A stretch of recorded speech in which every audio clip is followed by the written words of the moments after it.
పెద్ద నాయకులు దాదాపు 3 పేర్లు చెప్పిన బీఆర్ఎస్ పార్టీలో ఉన్న పెద్ద నాయకులవి. వారికి ఉన్నటువంటి ఫామ్ హౌస్లు, వారికి ఉన్నటువంటి భూములను కాపాడుకోవడానికి అలైన్మెంట్ మార్చిండ్రు. మరి పెద్దవాళ్ళు ఎవరు అని అంటే, ఒక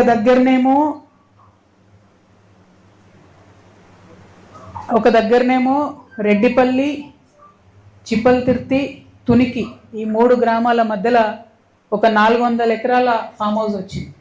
దాని అలైన్మెంట్ మార్చి ఈ ఫామ్ హౌస్ పక్క నుండి పోయేటట్టు చేసుకున్నారు. తద్వారా ఆ భూమి విలువ పెరగాలని.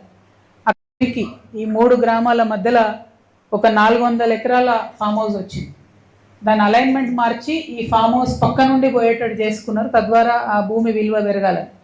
ఈ ఫామ్ హౌస్ హరీష్ రావు గారిది అని చెప్తా ఉన్నారు. అందుకని అలైన్మెంట్ మార్చినారని చెప్తున్నారు.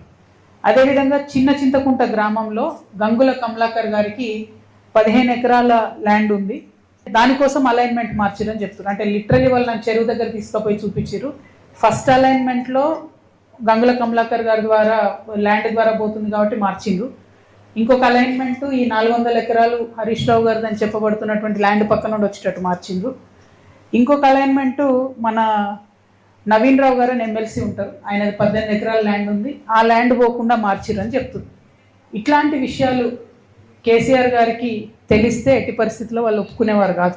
ఎందుకంటే ఆ మడిగలకు ఎక్స్ఎమ్మెల్యే మదన్ రెడ్డి గారికి నెలకు 1,60,000 రూపాయలు కిరాయి వస్తుంది. బాజాప్తా బై చెక్ వస్తుంది. అంటే ఈ హాస్టల్ని ఎస్టీ బాయ్స్ హాస్టల్ ఏదైతే పెట్టిరో అది కనుక కేసీఆర్ గారు చూసుంటే ఎట్టి పరిస్థితులలో ఒప్పుకునే వాళ్ళు కాదు. ఎస్టీ బాయ్స్ హాస్టల్ శాంక్షన్ చేసిరు. దానికి డెఫినెట్గా ఒక సేఫ్ బిల్డింగ్ ఉండాలి.